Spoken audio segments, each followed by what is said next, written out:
Hello, folks. Welcome back to Rabbit Hole Stories. This is Ian. Hey, Joel. Hi, Ian. Today was an We've just exciting one. we've just literally finished a chat with Rivers. It was a fascinating talk. He's the one that organises the Bitcoin walks up in Edinburgh, and it was a brilliant chat. Really, I'm just still processing it a little bit. And what can the audience expect in this episode? We mentioned and we discussed DeFi. And do you know what? I was always a little bit not skeptical of DeFi. No, actually, honestly, yeah, I suppose I was a bit skeptical of DeFi because in the Bitcoin space, it's a bit of a contentious topic. Would you say, Joel? Yes, it is, but I think it's down to 2 points. One, people don't understand it because it's sort of the Achilles heel of the community. It's always like, oh, everything else but it is a scam, and Right. they never invest the time into it. And yeah, I mean, a big part of it is, but there's a small minority which I put what Sovryn is doing in as well. Because if you listen to the episode and you hear what kind of products they're building and what kind of the vision is, it actually, in my opinion, helps with the adoption. So don't cringe if you heard a word, but look into it. And again, don't trust verify. Do your own research. Yeah, I kind of was a bit skeptical of DeFi, and listening to him, he's really opened my mind a little bit actually about DeFi and what it can do within the Bitcoin space. So yeah, that's definitely one take I've taken from this episode. And it's just motivated me, to be honest, to get on my walking boots on and go for a walk. Because I've done the walk in on Arthur's Seat up in Edinburgh a couple of times, but now there's a Bitcoin walk. There's no excuse. I'm going to take myself off to Edinburgh soon. I usually go once a year, so I'm going to make sure I line up with a date they're doing their Bitcoin walk and join in. Yeah, I mean, it's another one of those great projects that's being born out of not only the underlying basis that is Bitcoin, but also the underlying basis that comes out of it. So it's interesting to see. And I kind of like these social projects. I know from have you heard of the Bitcoin, is it Eskazi or Ekazi project in Africa as well? Yeah. They're doing quite a lot of nice jobs. I know surfing schools. I know some of the vendors in El Salvador. So they're all doing quite a nice stuff. I even have a friend in New York. They walk through Wall Street all the time on Sunday, I think it is, on their way to church. So that's a cool thing as well to see more of those social gatherings and less of the speculation and hype and whatever it is. Yeah, no, it's good. And enjoy the episode, guys, and give us some feedback as always, and let's get into the show. Yeah, let's have fun, and you get to hear River's story. So hello and welcome back, everyone, to this week's episode of Rabbit Hole Stories with me, one of the co-hosts, Joel. Hey, and Ian, another co-host, and we've got our guest here today. Hey, Rivers, how are you? Very good, buddy. Very good, thank you. Thanks for having me. It's a pleasure. It's a pleasure, absolute pleasure. Maybe we can spend the first couple of minutes listening to you introduce yourself a little bit. Sure. So I'm Rivers. That's how you can find me on Telegram or Twitter. I'm the founder of BitcoinWalk, and I'm also an Agile coach and Scrum Master working for Sovryn. Nice. For those who don't know Sovryn, that's the DeFi protocol built on top of Bitcoin. Something I'm sure we get into the episode. I feel like I have a sneaky feeling that the episode might strike some people I sent the episodes to usually as I can't believe you have someone in Bitcoin DeFi on, but we'll clear the air because I think Bitcoin is actually quite a nice basis to build proper DeFi. And we're talking about proper decentralized finance, not the crap you see in other ecosystems where it's just a massive rat race to get some yield. But Rivers, before we get into your day job and the project you're involved with, can you maybe give us the spiel what your Bitcoin rabbit hole story was, how you got started, and essentially what pulled you into the now famous rabbit hole? And also, what I'm interested in as well is, when did you first hear about Bitcoin? And when you did, what was your first impression as well? So quite a big question to answer, I think. Yeah, so I think I first heard about Bitcoin something around 2000, maybe 15, 16. Um, and it caught my attention quite a lot when I heard about that, and I was willing to check it out and get some, and get into this, and I delayed this process for about 2 years. So I actually got on board only in 2017, and my journey was through. I think I did like a full circle. I had to educate myself. So I started, learning about Bitcoin. Then I started learning about Ethereum, then other coins, and I was quite. I don't think I did enough research in the beginning, and maybe I was a little naive. I was thinking that Bitcoin is this first generation blockchain, and there'll be more advanced and better ones later on. So I had to Right. go. I had to learn my lesson. I had to go do a proper through the crypto, and eventually got my lessons. When some of the tokens I was holding, some of the shitcoins I got holding got to zero basically, and I understood that actually that there's only one, as Michael Saylor says, no second best. There's just Bitcoin. So it seems like you went on a bit of a journey through in discovering Bitcoin. You obviously got involved with all the other cryptos as well, or some of the other cryptos as well. But when you first, so let me rephrase the question: was you orange pilled, or did you just was it like a self discovery thing for you? So actually, I got like completely orange pilled when I started the Bitcoin Walk, which initially was actually called Crypto Walk. Oh, nice. Okay, okay.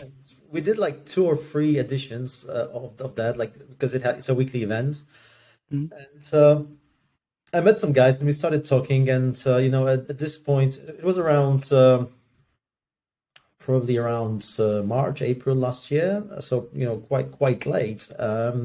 Where I got to understand, and get deeper into Bitcoin, and got like properly orange pilled. So that was a nice kind of evolution for me, and a nice educational journey as well. I started, reading more. I started listening to podcasts. I started, going for some audiobooks and going for walks. That's actually how Bitcoin Walk started. I was out on the Arthur's Hill, going for a walk with my headphones, and at some point I got so impressed with all I was hearing. It's like, dude, I really want to talk about this with somebody else, and that's how the idea for the event happened. So yeah. Brilliant. And where did so these walks happen up in Edinburgh, right? That's where I'm based. Yeah, I mean the idea is to decentralize the idea out of it. It's a non-for-profit idea that any Bitcoiner can do, and basically go out there, go into nature, put your phone down, go away from a screen, and perhaps pick up the brains of somebody walking next to you, and have conversations about sound money, about technology, about politics, about philosophy of Bitcoin. Yeah, just don't start hanging each other if you start about politics. Yeah, But I well, guess that's mean, up I to mean, who your partner is. yeah, at some point, that there's got to be some decision making, there's got to be some governance on, and unfortunately, we're still like, deep stuck in the old system, Yeah. fiat system. And I think, it will take, like, these guys won't give up power very easily. So we'll need to, and we're already seeing that, we already have politicians who are orange pilled. We already seeing individuals, around the world. Nayib Bukele, we've got the presidential candidate in Argentina as well, which I'm really hoping, he will get that top job and start orange peeling Argentina. I think we've got a Conservative Party leader in Canada. Also, he's a Bitcoiner. So those politicians pop up, and that's very good. I think they need to be lobbying on the other side, so that we can do a peaceful revolution, which will happen anyway. We just want it to happen faster than later. Yeah, and I mean, at the end of the day, it's like you said, we're still in that system. It's a very resilient system. I mean, every day, if you basically look how, just in the last 3 years alone, how much money has been pumped into that system. And I don't want to defend it, but, it didn't break as easily as you might have guessed, because any other system, if you take a balloon, pump enough air into it, it will explode. But that thing is, it keeps dragging along and keeps holding on. But I feel like everyone, even if you're not a Bitcoiner, and I talk to like my normal friends, and actually going on a walk with them. Normal friends. Yeah, you know what I mean, like not Bitcoiners. I know what you mean. I know what you mean. But the idea Rivers mentioned is a good idea. Orange pill people on a walk, and I might actually use that strategy for like future walks with them on like Sunday or whatever when you're bored. But if you talk to them, a lot of them feel like, hey, something is not adding up. Like we're pumping in so much through that, it's not coming out at the other end. Especially in the UK, you see stuff like strikes happening and other things. And I mean, who knows? The Scots, you guys are deliberating or arguing about independence for a long time, and maybe Scotland would be one of the next countries to adopt Bitcoin. I doubted that it would happen that quickly, but who knows? One can hope, right? With Scotland, it's interesting. I had this conversation with Samson Mao at the conference, and we talked about nation-state adoption, and we talked about using stray energy to mine Bitcoin. And as you may know, Scotland actually is very abundant in energy in the very remote places. So this energy can't really be, harnessed and put into the grid very easily. That comes at massive cost, and you lose a lot of energy in between. But it could be used for mining Bitcoin. And I'm surprised that until today, I mean, I haven't, personally found any business or any initiative that would try to monetize on that. So, I'm looking for this to happen, but we don't know about it yet. That's actually a good or a quite interesting thought, because if you look at the UK, if you look at the amount of methane gas, cow shit that is on this island, I'm being very specific here, you could use that, turn it into energy and actually mine. And I mean, you see initiatives happening in Ireland. I've heard one or two of these gas-driven renewable mining facilities could come to like the central of England and the north of England. So who knows? You might be seeing a lot of that. But you got a fair point there. You Scots would actually have, if I say you Scot, you live in Scotland. I don't guess you're Scottish, Rivers? No, I'm not. I mean, I live here. Yeah. I'm originally from central Poland. So, I've been living in UK for the last 15 years. Spent a good chunk of my life in London, and then moved, when I started family, moved to Edinburgh. I moved up north, which I think was the best decision I could make at that point. Basically, COVID hit us stuck with my first son and my partner in one-bedroom apartment in London. Yeah. Working from home, it just got too much. So we made a move, and that was a good decision. Nice. Yeah, I love Scotland. I try to go at least once a year. I've got a good friend who lives in Edinburgh, so I go and see her once a year as a minimum. So, and I've been on the whole walk as well, all around Arthur's Seat and things like that. Was it St Margaret's Loch? Is part of that, from what I can remember, and it's such a beautiful scenic route. And then when you get up to the top and you see that nice view of Edinburgh, if it's a clear day, which it seems to be quite rare, it's quite a sight to behold. But listening to the initial first few minutes of this, I can't help but thinking, because we've already just hit topics like energy and nation state adoption, and it always makes me wonder, like with Bitcoin being such an apolitical thing, it's like politically neutral. Bitcoin doesn't give a shit. Bitcoin doesn't care. But you can't help but always run into some political discussion.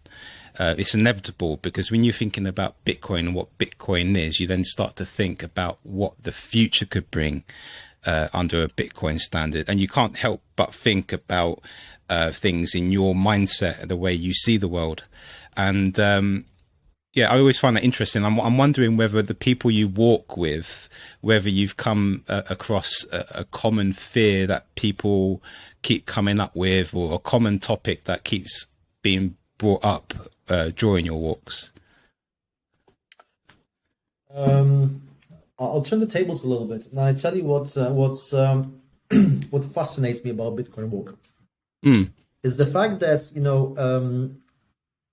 every Saturday we meet. We have a meetup group, and sometimes we have. We got like regular walkers coming, but we also have newbies, like people who are first timers. First time to the Bitcoin Walk, and I honestly haven't met a single person with whom I wouldn't connect like that, like with you guys now.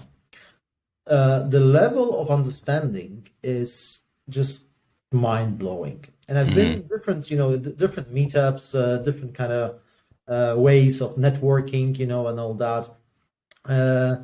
And I quite like the fact that Bitcoin Walk is out there. We're not getting beers in the pub. I mean, there's nothing wrong with that neither, but this one is slightly different. Healthy for once. Well, You can have a beer with you. take a dog for a walk. You can do two things at the same time. But what Bitcoin Walk allowed me to understand is that we're not alone. There are other people like us in the real world, and they've got their lives, their successes, their problems, and we get together and we talk about it and we exchange some ideas, and that's just fascinating how Bitcoin unites all those people. So from this perspective, I think it's an amazing phenomenon, and I'm not sure if you guys heard this kind of comparison. I think by Max Kaiser, who was saying that Bitcoin will be the cause of humans getting into singularity, basically getting into the point where everybody can understand each other, everyone can relate, and we can as a species evolve to the next level. And I've been thinking about this a lot. I talked to my father-in-law, who is living in a village in Poland, and he's Poland is a Catholic country, very kind of conservative in some senses. Yeah. So we were having a conversation about religion and how his views are different to mine, and he said that religion is important because of sense of community, of belonging somewhere. That's something that unites you. And he goes to the church because he goes there to meet other people, to listen about something that unites them. And I figured, well, hang on a second, I do it on Saturdays. I do it. I mean, I don't want to say that Bitcoin is a religion. It's not. Your church is on a Saturday. His is on a Sunday. It was an experience, interesting observation that something that gives people hope. Mm-hmm. In his case, it's religion. In our case, it's okay. Actually, there is a solution out there, because many people are working hard, trying to pull really, really long hours, working 2 jobs or struggling, whatever. And trying to save, for example, for their kids in the future, and they can't, because you've got inflation, you've got money that's devaluing in front of our eyes, and in some countries, if you're lucky, you've got 5 to 10% inflation. In others, like Argentina, you've got 100. So that's or more. So that's it could be frustrating, and I understand why people look for hope. People need hope. And Bitcoin gives that. Yeah, totally. I mean, also, this is one of the arguments I make with a lot of my friends, because we have to admit, we live in the Western world. We have access to warm water. We have access to running water, to clear water. That's just 3 things that is probably one of the most normal things for people living in the Western world. If you live in other parts of the world, that is not the case. You're lucky if you have a warm and running water, but it will definitely not be as clean. I mean, London water is probably not too clean if you drink the tap water, not recommended, but still, it's miles better than what you get in other parts of the world. And I think this is what really drives me nuts sometimes in the criticism part. I'm someone to accept criticism. I also accept people who say like, listen, I have 50% of my crypto portfolio, if they call it that, in Bitcoin, and I have it in other stuff. I'm like, okay, it's your money, your decision. Either you get it or you don't, right? But then if you listen to the criticism, like, it's hopeless, we're a cult if we believe in Bitcoin. What do you call people, like you said, going to church? People whose whole livelihood is what kind of score are we going to get in the next baseball, football, basketball game? You know, this is the same thing. We are a sociable group of individuals, we as humans. And I think this is an aspect massively underrated with Bitcoin. Yes, you have all of the financial incentives, and let's face it, a lot of people get in because they want to make money. But what comes out of it is really, truly something unique where you get to meet like-minded people. And you said your first sentence, Rivers. I had a client today at 2:00 saying the exact same thing. Isn't it amazing how you can go to a totally new town or city or country, go to a Bitcoin meetup, and you instantly connect with everyone there, whether they be a long-time Bitcoiner or just joined a couple of weeks ago. And I think that's the magic behind it all. Yeah, and also, riding on the back of what you were saying, Joel, no matter what that person's politics might be, to a certain extent, you can both, have a conversation because you both agree on Bitcoin. You might not agree on all the other stuff surrounding it, but Bitcoin is like the foundation of your belief and your faith and your understanding, if you want to refer to it or mirror it up against a religion. It's what we do with that, and having those open conversations. I've brought this up in previous episodes about how we can, with our understanding of what Bitcoin is, harness something completely new by coming together in difference and forming something completely different moving forward.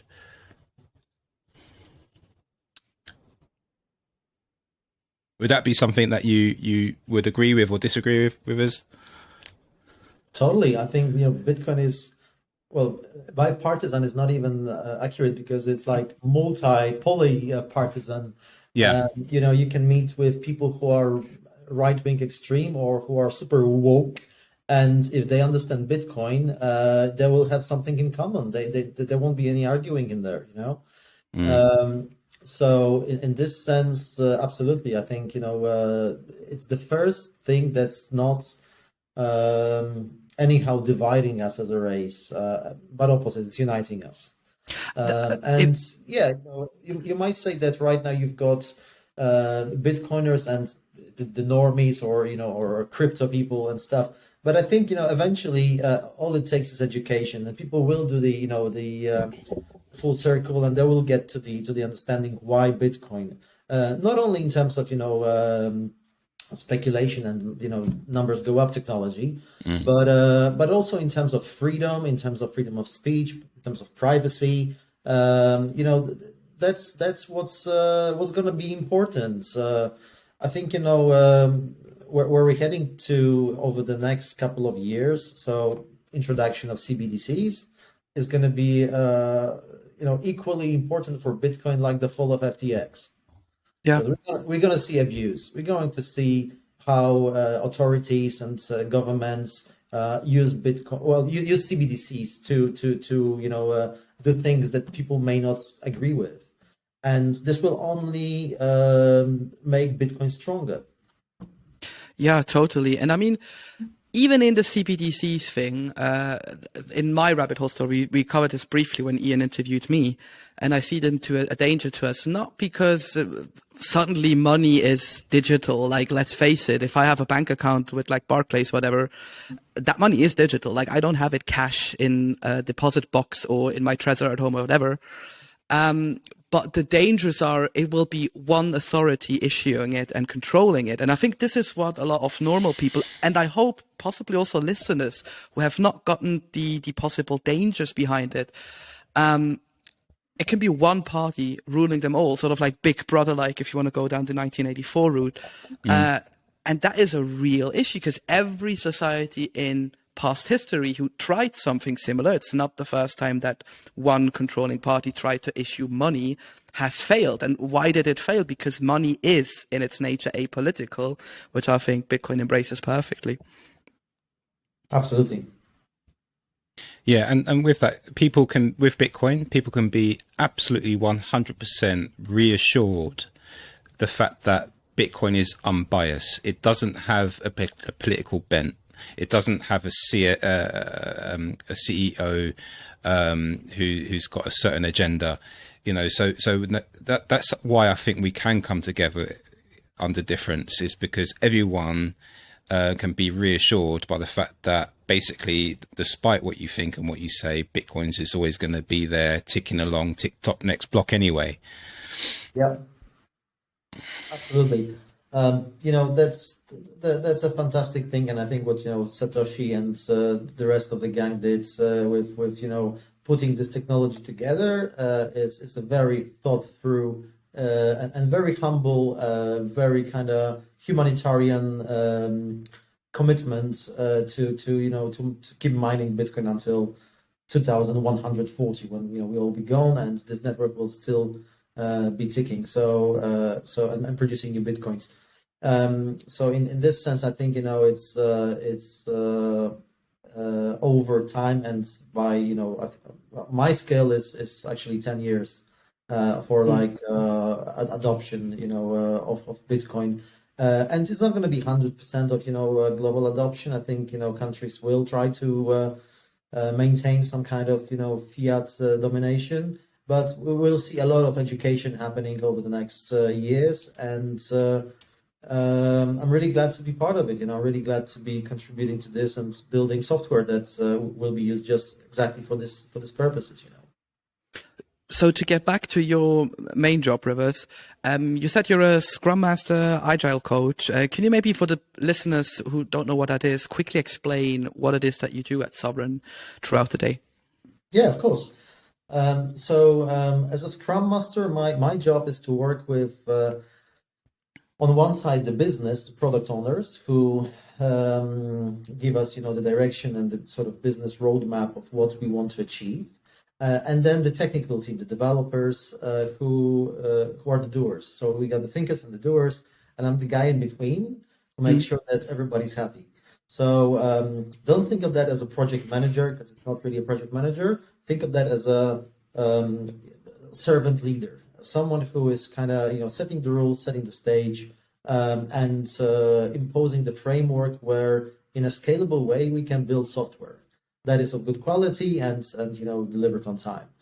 So at Sovryn, I'm currently working with two teams, Circle of Light and Circle of Chaos. And nice names. Thank you. That's not my invention, but I like them as well. Basically, we've got our product owner, a great guy, John Light. You might be familiar with him. He's quite visible in other channels as well. And Iago, who is the head of sort of a leader of the community, and John creates the next concepts that we build. We use some statistics and modeling to see what's going to work and what not. And then we design things, and then we get them built from a web development perspective and from smart contract perspective. Once the software is built, it goes through a very extensive QA process. We've got 2 rounds of reviews, also external reviews, where smart contracts are being audited. And only once we've got everything bulletproof tested, we release it first to the testnet, where we have some additional testing done, and after that things go to mainnet. So we've I think around July last year, we've released a protocol called Zero, which is now our flagship protocol, which we'll be releasing in a sort of beta version in a couple of weeks. So what Zero does is it allows you to take non-custodial loans in stable coins against your Bitcoin as a collateral. So you interact with the protocol you through your wallet, like MetaMask, for example, or hardware wallet, and you lock your Bitcoin through a smart contract in this protocol to take stable coins as the loan. The stable coin, the loan is over collateralized, so we have the collateral ratio of let's say 150%. So for every $100 in stable coins, you need to provide $150 in worth of Bitcoin. And the beauty of it is that it's what it's called. It has 0% APY, and there's no term to pay it back. So you open yourself a line of credit which you can repay anytime you want. Nice. So, to me, I was quite because I like to think of that we're actually building software for ourselves, to use it ourselves as well. And what I'm quite happy about is the fact that when Bitcoin was trading at a lower discounted price, as I say, I was able to actually give myself a loan to buy more of it. And then I have to repay the loan at a fixed rate in stablecoin. So if Bitcoin shoots up to 40K, 50K, whatever, I still have to repay only the amount that I took in the beginning to fully unlock it. And I can do it at any point. Nobody. So one more thing that Sovryn's kind of credo is that we are open source and we are non KYC. So there is no KYC. It's very privacy driven, and we kind of put a lot of emphasis on that because we don't want to become another place where we'll be asking what's your date of birth or what are you going to use your money for when you take the loan. That's not this. No matter where you are in the world, you can use the Zero Protocol. No matter what's your race, what's your beliefs, what's your religion, what country you're from, that's pure equality. That's brilliant. So it's basically the first Bitcoin-backed loan with no interest and repayment deadline. That's really interesting. And I remember, Joel, you was mentioning at the beginning about DeFi and what have you had any sort of people sort of question you about the whole DeFi world and any conflict there with what you're trying to provide at Zero and Sovryn? I wouldn't get very excited with people who don't like DeFi. Nothing is black or white. There is no such a thing as 0 or 1. We all have different tolerances to different risks. Some people will be stuck with fiat for a long time. Some people will experiment with some other networks. Some people will try using CeFi. Some people will use DeFi, and some people will be Bitcoin only, and they will try to stack sats for their retirement and never use them again. or they may die very rich and take them Bitcoin to the grave. I think we come in many flavors, and to me, having your cake, eating it too, it's a great way to live your life. Also, another aspect is that by creating a stable coin loan against your Bitcoin, if you think about that, you're producing more dollar. You're printing dollars, which contributes to it's shorting dollars. You're making dollar go lower in value because you increase the volume of that. So I think it helps the adoption. It's a tool that people can benefit from. I did personally because I was buying my place in Edinburgh. I was quite silly because it's not my first property in UK, and the stamp duty tax that you have to pay on that was slightly higher than I expected. So when I got a letter from my solicitor, there was like 20 grand more than what I expected. I didn't have it in my account. That's when you sent them the WhatsApp. Do you guys take Bitcoin? Or take the loan? I didn't have to do that because I actually used Zero and I granted myself a loan against my Bitcoin. So I didn't sell my Bitcoin, and I'm glad I didn't because that would be a taxable event in the first place, and I would lose my Bitcoin. And it happened that, it happened so that when I was doing that, Bitcoin was trading around, 18K or something like that. So for me, this is the fixed price of Bitcoin that I would need to repay my loan at. And I don't have any deadline to do so. So, I'll take my time. If the Bitcoin goes massively up, I will be repaying. But now it's still low, so rather than repaying, I prefer to put my funds into stacking more. Hey guys, it's Ian. I hope you enjoyed that episode just as much as we did. If you are watching us on YouTube, please consider hitting that like, subscribe and bell notification so you won't miss out on our weekly content that we're putting out there for you. If you're listening to us on one of your favorite podcast streaming services, then please consider doing the same there. Additionally, if you're listening to us on Fountain, you can clip your favorite parts of the episode and share that, and you can boost us. That would be fantastic if you did, and very much appreciated. I'll leave you guys alone now to enjoy the rest of the time you've got in your day, and take care and see you next time. Bye-bye. Build on top of that. I mean, Sovryn is not the first and definitely not the last DeFi protocol. We'll get into maybe the differences between you and others later on. But I feel like this is where Bitcoin will shine in the future, because I've actually just written an article about this exact topic, so this is perfect. If we get normies on, they start getting the ideas behind Bitcoin, they start investing, it goes maybe from like a store of value, saving for the future, into a medium of exchange. At one point or another, with our current financial systems, there will be a massive contribution to like, hey, you guys also offer investment possibilities next to just buying it low, selling it high, borrow and lending, maybe with some yield if you can control that peer-to-peer.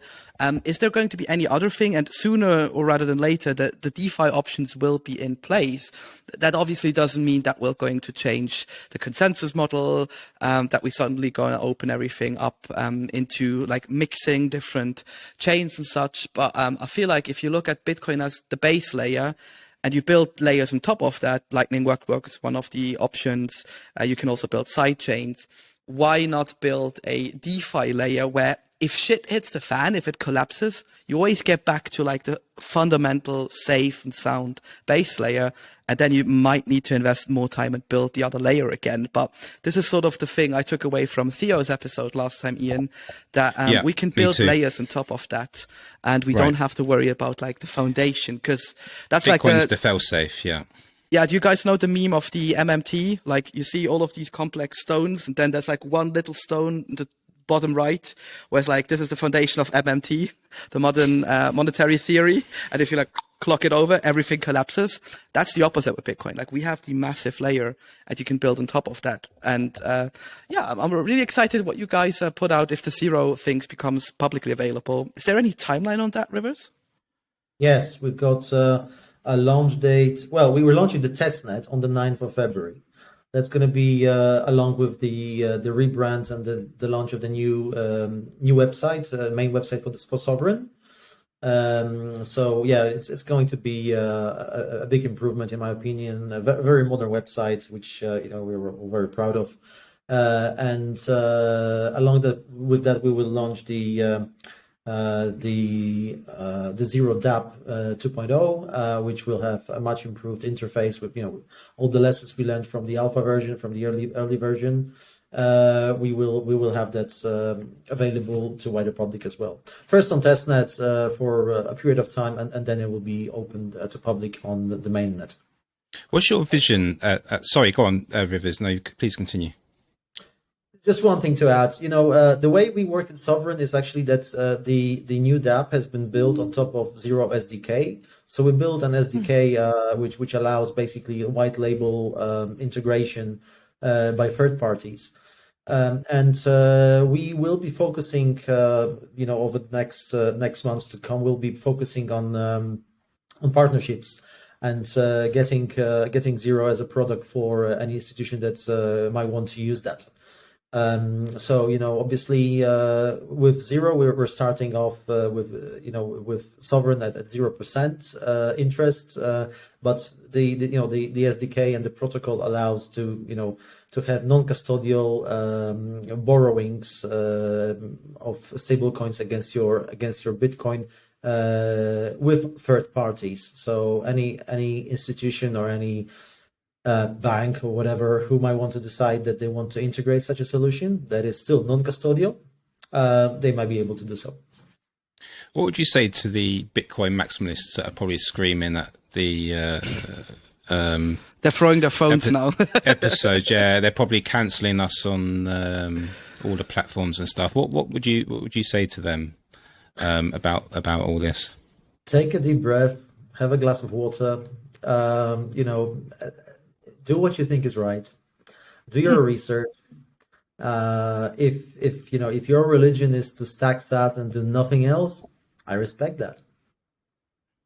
Does everybody have to do that? Yeah, that's a good point. That is a very good point.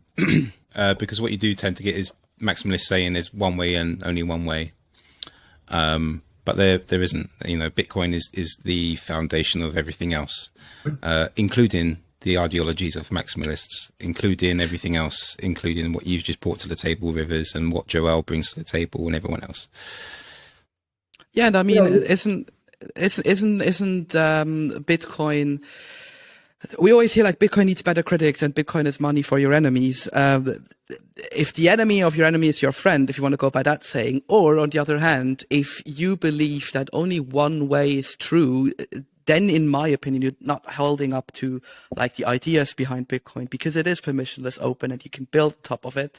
And again, if we want to have billions of people on it, we have to accept the fact that there are different opinions and different belief systems coming into it.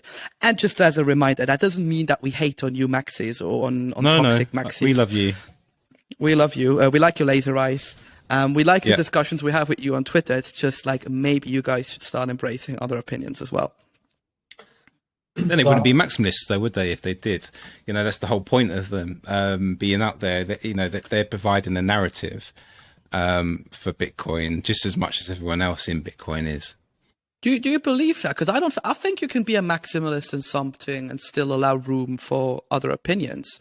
Because opinions is not holding the asset if we compare it to something to invest in now. So. Yeah, I suppose you need to think about the definition of what a maximalist is, and I suppose that differs from one person to another. You got toxic maximalists, you got maximalists. It's a bit of it is complicated. And what I always find weird is that if you were open-minded enough to discover and understand Bitcoin, surely you should keep that mind open for what else it can provide as well on top of that.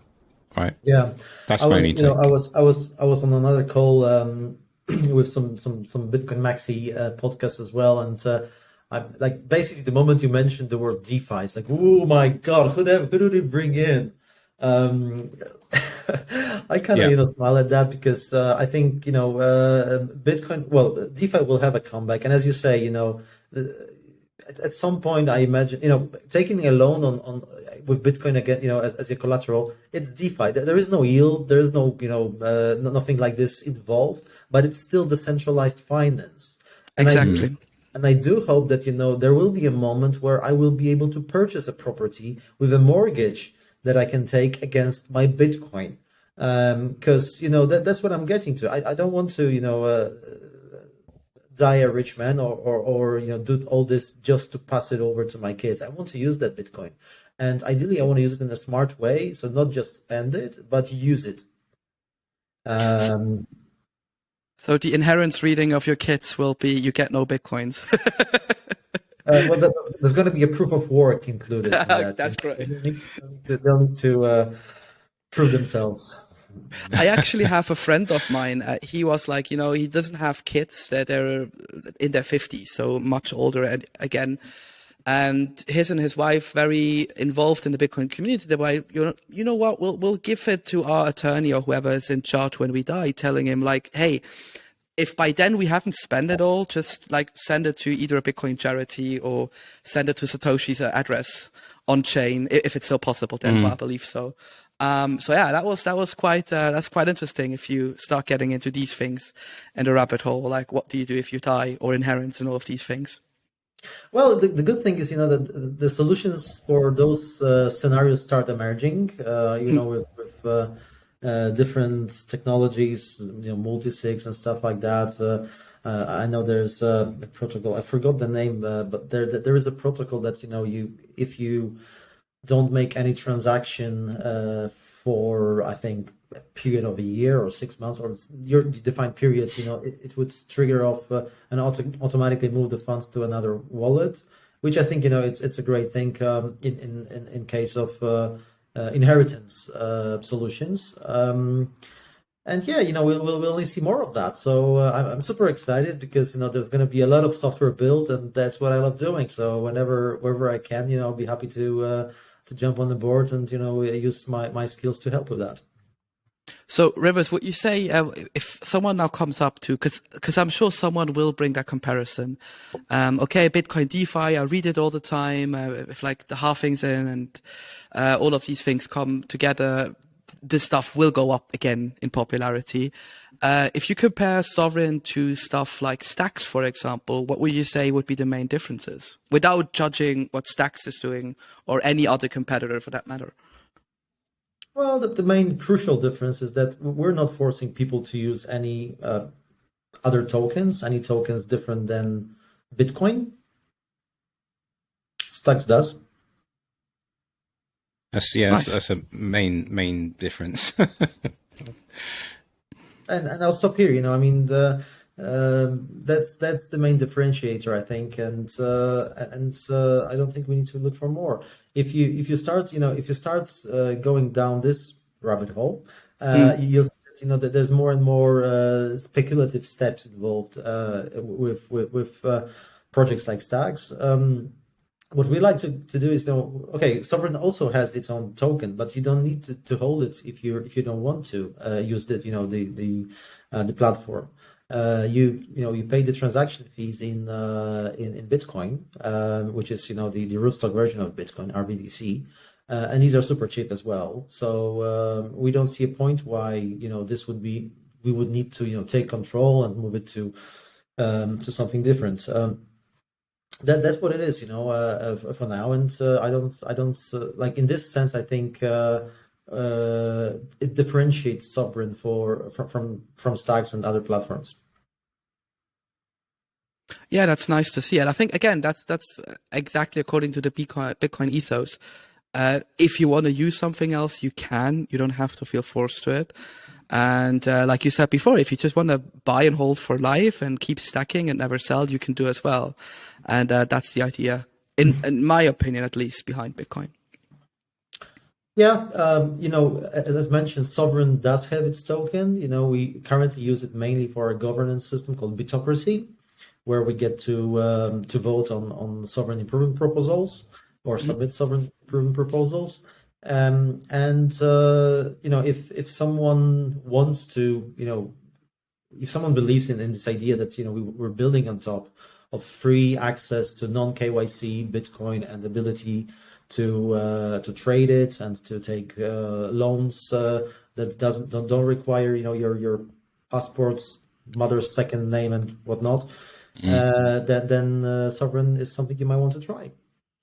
Yeah, because in a way, but Bitcoin makes us all sovereign individuals, right? We are our own sovereign individuals. And all you are providing and all these other services are providing are the tools in which a sovereign individual can use if they wish to do so and choose to do so, based on the fact that they have full autonomy of their own money. So people may criticize and have their own opinions about it, but at the end of the day, you're just providing the tool that can be used if people wish to do so. Absolutely. And also, another great thing is that, Sovryn is a distributed collective. We've got people from around the world, different continents, different countries, coming from, all different cultures. And we work together and, we have one mission. We're very motivated, very united in our mission. And it has a very kind of, healthy culture to build on, and that's something I really like. I come from old fintech backgrounds, and I have to say, that right now I can't imagine going back to to this kind of work, because it's something I totally don't believe. It's the opposite spectrum of what I want to do in my life, So in this sense, I'm quite happy being where I am, and yeah, I think that there will be more and more opportunities and projects in this sector. I guess it will also be just a matter of time until you see slow. Oh no, I wouldn't say slow. Slowly but surely, you would see emerging technologies like fintech, for example. There's actually a big chance that they could integrate into Bitcoin Rails.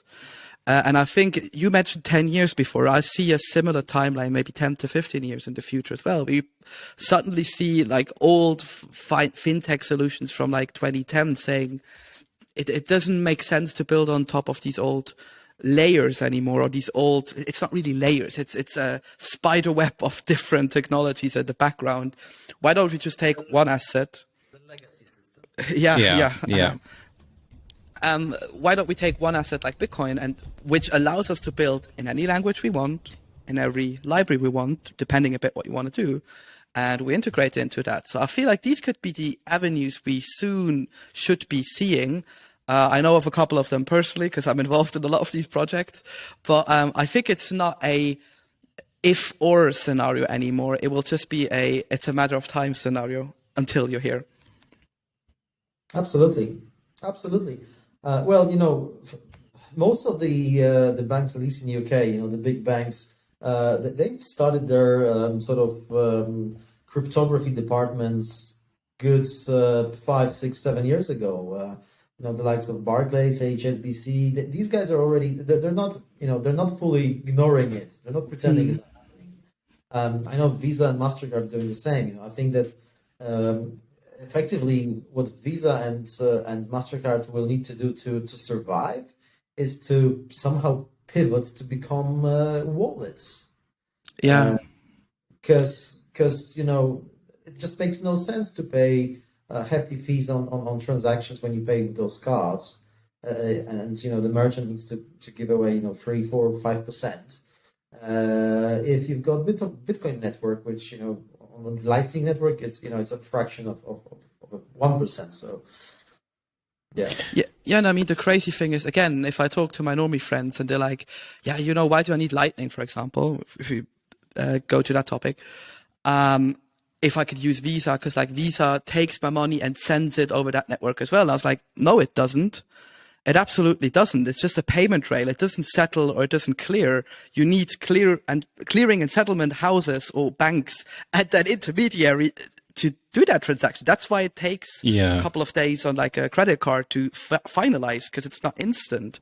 And I'm totally on board with you. Again, the only fear I have there is like Visa hinted at this a couple of days ago. Like they are working in developing CBDC. So we'll see if they realize if they're going down the dark side or come over to the orange side. But yeah, it will definitely be a matter of time until they also see the advantages of it. And I believe a couple of them already do. It's probably just small working groups or cohorts in those big, giant, multi-billion companies who are trying to find a way to pitch it to their boss, who then pitches it to his boss. And up it goes. Yeah, very likely. But we do not speak about DeFi and Sovryn all the time, because you also, as we mentioned, have the BitcoinWalk idea. You mentioned actually it being quite late when you sort of had your orange pill moment, and the BitcoinWalk came out of that. It was previously named the Crypto Walk. Once you had that moment, was it immediately for you to like change the name to BitcoinWalk, or was that also a graduate process in getting there? And did you lose some members? No, I gained more actually. It was quite quick. The moment I realized that it's actually Bitcoin, not crypto, there was quite a quick process for me, and it was interesting because I was booking the domain. It's like, okay, well, it's got to be BitcoinWalk, and then I realized that BitcoinTalk.org, so literally one letter different, it was the forum where Satoshi first communicated with the other guys. and proposed Bitcoin. I think that there were two forums. One of them was actually BitcoinTalk.org. So we walk the talk. We talk about Bitcoin. It's been an interesting development, and I think the cool thing about BitcoinWalk, as mentioned before, is that it's something we do on a weekly basis, like TikTok Next Blog. Every Saturday, every Sat, we go for a walk. Like it. And we kind of celebrate Bitcoin, and we praise Satoshi for this. And we want to manifest. We also want to manifest our support to Bitcoin by taking a proof of work picture. So at every walk, we do a family photo. I think a stereotype, but I think I might have brought this idea of family photos from the times when I was living in Japan, and studying over there in Nagoya. But basically, wherever we went with my group of students, there was a family picture taken, very Japanese style. And we kind of do that with BitcoinWalk as well, as a proof of work. We want, my dream is that people start doing that elsewhere. We have different chapters in different cities, different countries, different continents. We had several individual Bitcoin walks, somewhere in Zimbabwe, one in Cameroon, but these were just one-offs. So I'm looking to find a scheme, and so that's something I already started working on, where we would reward hosts to regular Bitcoin walks. So we will be sending merch like this, or something similar to our other hosts of Bitcoin Walk anywhere around the world. If they do if they post free consecutive proofs of work pictures, that's a hashtag on Twitter, so it's easy to find. We started our campaign on the Geyser Fund, so you can find the link on Geyser Fund to the Bitcoin Walk project. It's a non-for-profit thing, so we just want to buy merch, build a decent website, and promote the idea, just get more people to do that. And my personal take from that is that one day I would like to go to a Bitcoin Walk somewhere else, pretending I'm the first time in the Bitcoin Walk, and just join them, just go for a walk somewhere else. That'd be pretty cool. So you mentioned you live in Edinburgh. Yes. Is the Bitcoin community big there? Because when I just try to remember back to the event, I spoke to a lot of Scots, but there were more from Glasgow, a lot from Dundee came down. So if you would need to categorize it, would it be a small community, a big community? Well, I think,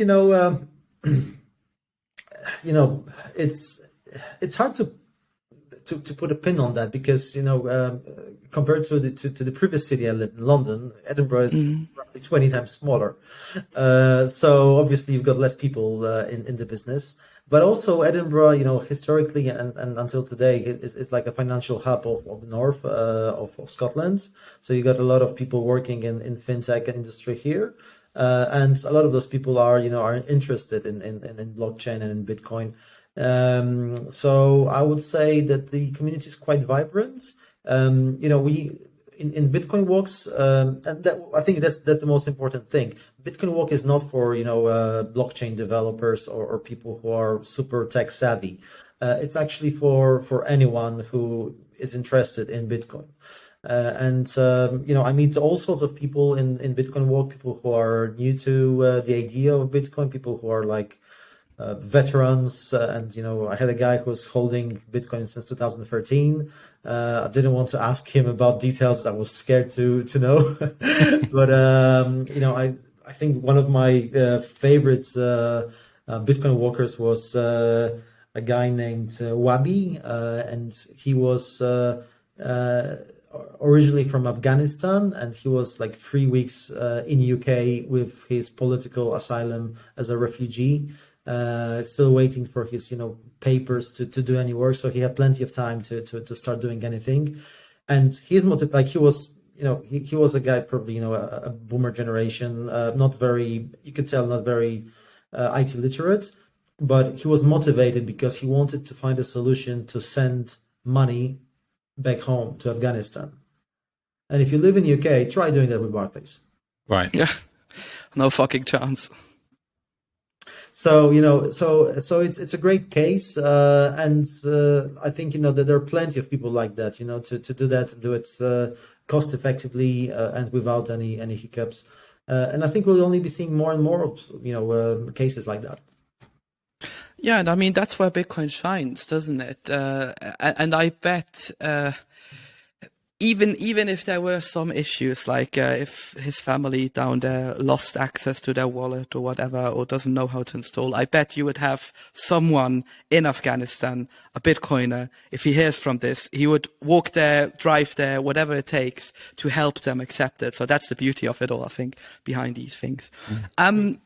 In regards to BitcoinWalk, is the table still showing on your website? Because I remember in Edinburgh, you were like, "Oh my goodness, look at this!" The one bar literally went up straight because of the conference. Obviously, everyone was taking their proof of work. Is that still updating regularly, or is it? So it's. I mean, basically, the chart that we have on BitcoinWalk.org is driven. It's driven by a JSON file that pulls all the tweets with this hashtag. I mean, ideally, this will be automated. Right now, it's still a manual process, and I haven't updated it for a while, so I need to do that. I mean, all the pictures and all the proofs of work are posted on a weekly basis, so I just need to do a little bit of stuff. I was busy with other things, but I need to make up for that, and update that chart. I'm thinking that is it Greg Foss? He came along on the Bitcoin walk, didn't he? When and who else was there? Jeff Booth as well. Larry was also there. Larry Lepard. That must have been a little bit surreal, right? It was. I mean, do you know what? Normally, our Bitcoin walks are quite cozy. There's like up to 10 people, maybe 15. That's not more than that. On that day, I had 40, almost 50 people, and basically all these guys from from Northern America as well, from Canada, and I had to. I was literally the guy to get these guys onto the artist seat. And no pressure, Rivers. No pressure at all, right? First the easy part, passing through a couple of street crossing with traffic on the other side for them, and as such a big group, it was hard to actually pass the street on one green light change, but we got there. So then we started walking, and I still, what I do is, because when we walk, we normally just, have conversations, and you can have conversation with 2 or 3 people, 5 people at once max. It's just not feasible to talk to everybody at the same time. I would need to have a megaphone or something, a speaker. Don't want to do that. So basically, these guys, everybody's walking and talking at a different pace. Right. So my job was to keep the herd together. It was pretty fun. Rivers was the shepherd. Much. I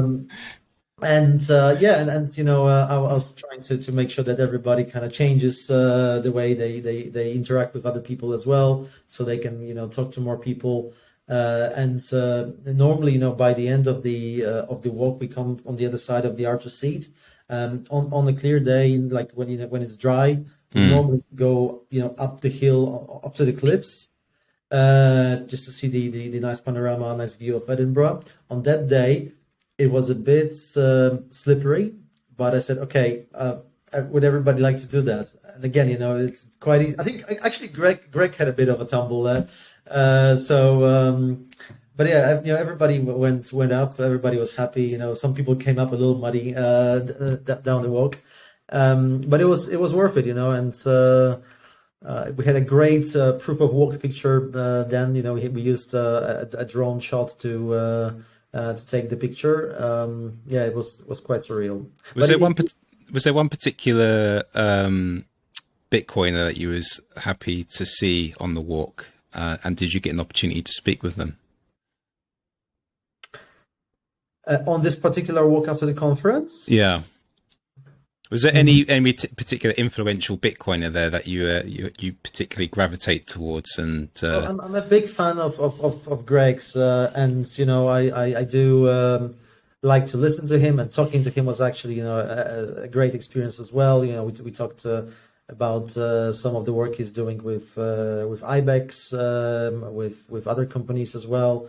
So that was really good. I had a really nice conversation with Lawrence Leppard, who was super generous to actually contribute significantly to our fundraising to sponsor, well, to pay for the drone.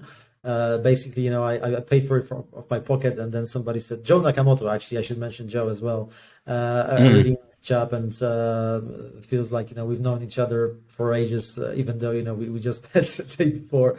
But it was quite nice. So, having these guys on the walk was a real privilege, and I enjoyed it absolutely. I also was quite happy to see, at the conference in Edinburgh, to see the parts of the conference when we connected live with Paco de la India, running with Bitcoin, with whom I had a chance to talk with, a few weeks earlier. And actually, I offered that, I will host you. Let's get you a visa to UK. Just come over. But it was logistically quite challenging at such a short notice. So it would be great to to have Paco with us as well. I'm sure one day we will meet and we'll go for a Bitcoin walk. Do you know, next time I'm in Edinburgh, I'm going to hook you up, Rivers, and we're going to go for a walk. I'd love to join you. I've done it a couple of times, but it'd be nice to do it amongst fellow Bitcoiners. Absolutely. Saturday at 12 o'clock, we meet at Meadows. Every Saturday there's somebody.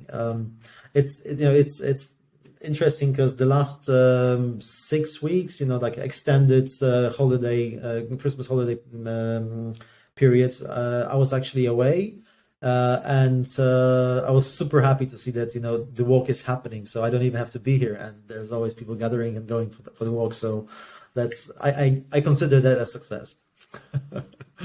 No, absolutely. And you're from Poland, like you mentioned earlier. What's do you go back to Poland often, and what's the Bitcoin scene like out in Poland, if you do?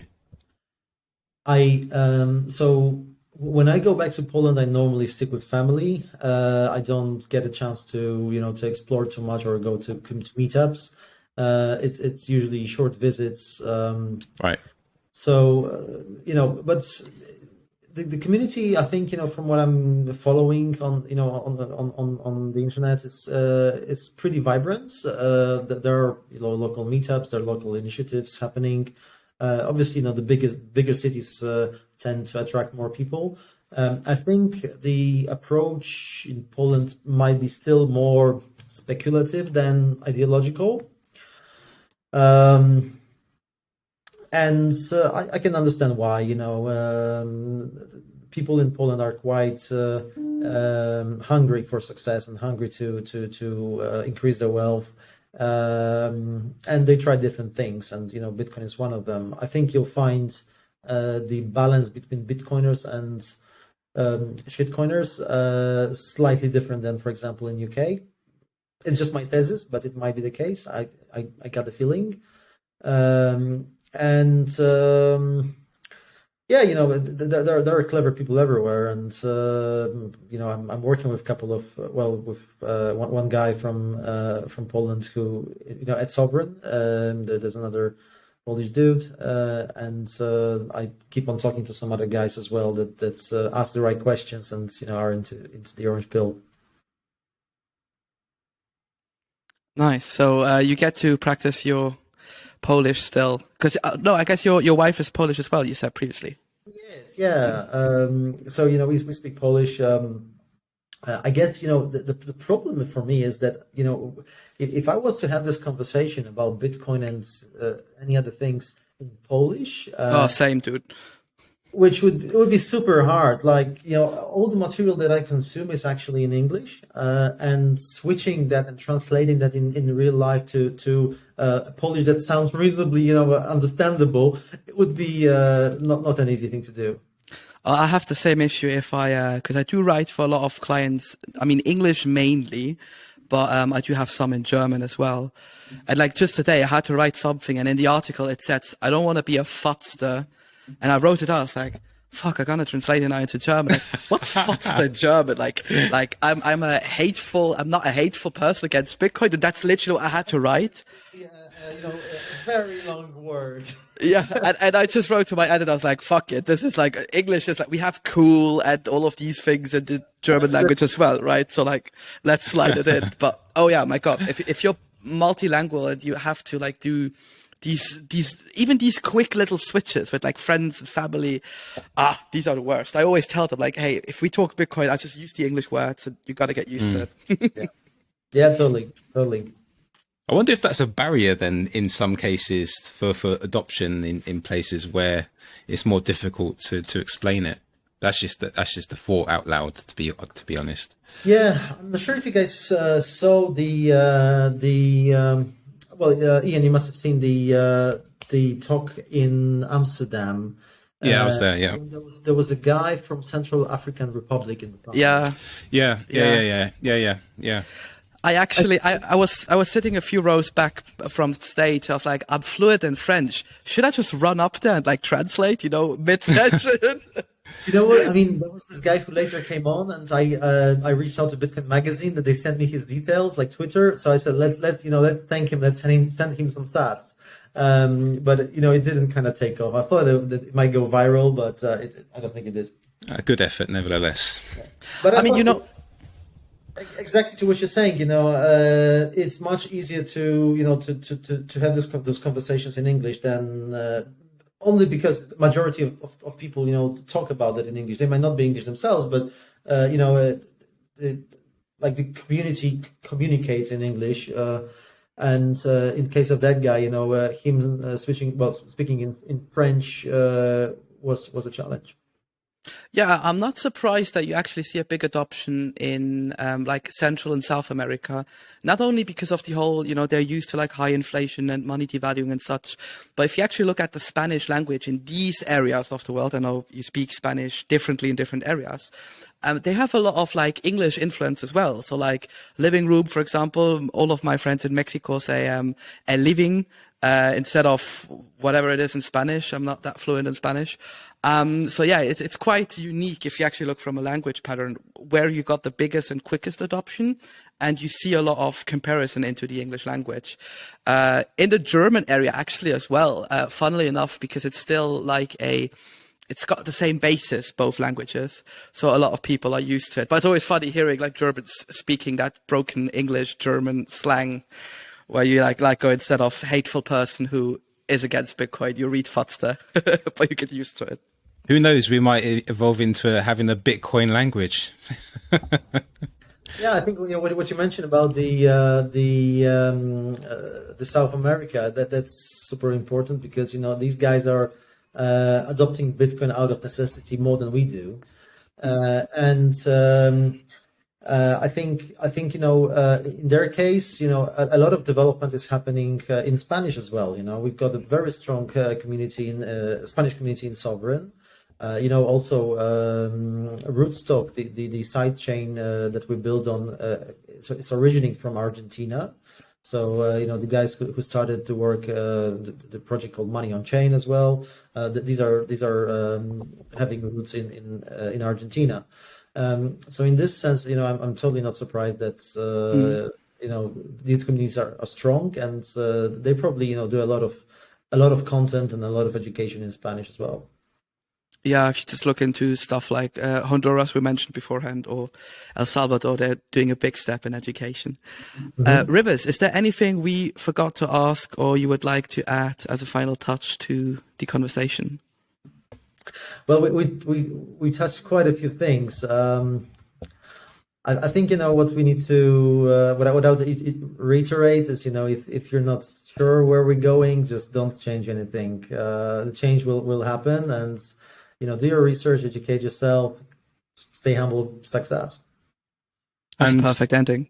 It is a perfect ending, but I'm going to ruin it by asking one more final question, and that is, where can people find you on socials, and would you recommend any particular book or resource for people to look into if they're new into Bitcoin?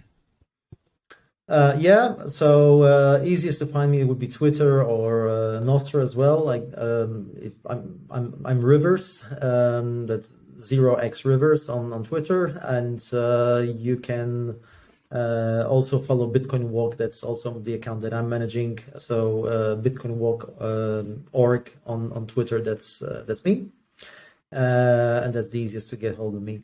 The best book I would recommend, well, naturally, the 21 Lessons by Gigi. It's something that is top of the list. And I'm super happy that, on our last Proof of Work family photo, I got a comment from Gigi saying that he loves this so much that it's great. So, that's really nice to have people like himself appreciating the idea. But also, The Price of Tomorrow, Jeff Booth. Great book. Yeah, great book. Yeah, very kind of, not only focus around Bitcoin, but general, the transformation and the change. Yeah, it's very eye-opening. And that's coming, yeah. And I've got a book that a friend of me recommended called This Book Will Save You Time. It's a Bitcoin book that basically, explains the concept of scarcity on time. As in, as human beings, we only have, on average, 600,000 hours of life. Half of that we are asleep. And the other half we can use as something productive.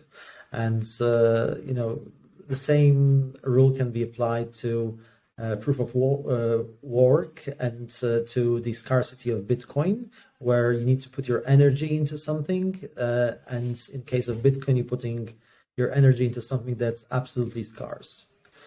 So, there is no 2% inflation levels. There's not going to be more supply all of a sudden if the resource getting more, like in the case of gold, if the price of gold skyrocketed by tenfold, there will be more gold mines and there will be supplying more gold of different quality, but this would mix with Bitcoin. That's pure math. That's 21 million. That's it. So in this sense, I found this book very kind of calibrating is the right word. My laser eyes got calibrated when I read that, and it's a nice kind of self-development book as well. I would recommend it to anyone interested. Brilliant. That's the first time I've heard about it. I'm going to check it out and give it a read. So thank you for that, Rivers. And thank you for your time. It's been a fascinating conversation. I hope you've enjoyed it too. And I hope to have you back on one day and then we can catch up. And I'll definitely touch base with you when I come to Edinburgh. So thank you. Thank you. Guys, it's been a pleasure. Thank you, Rivers. Talk soon. Thanks so much. Bye-bye.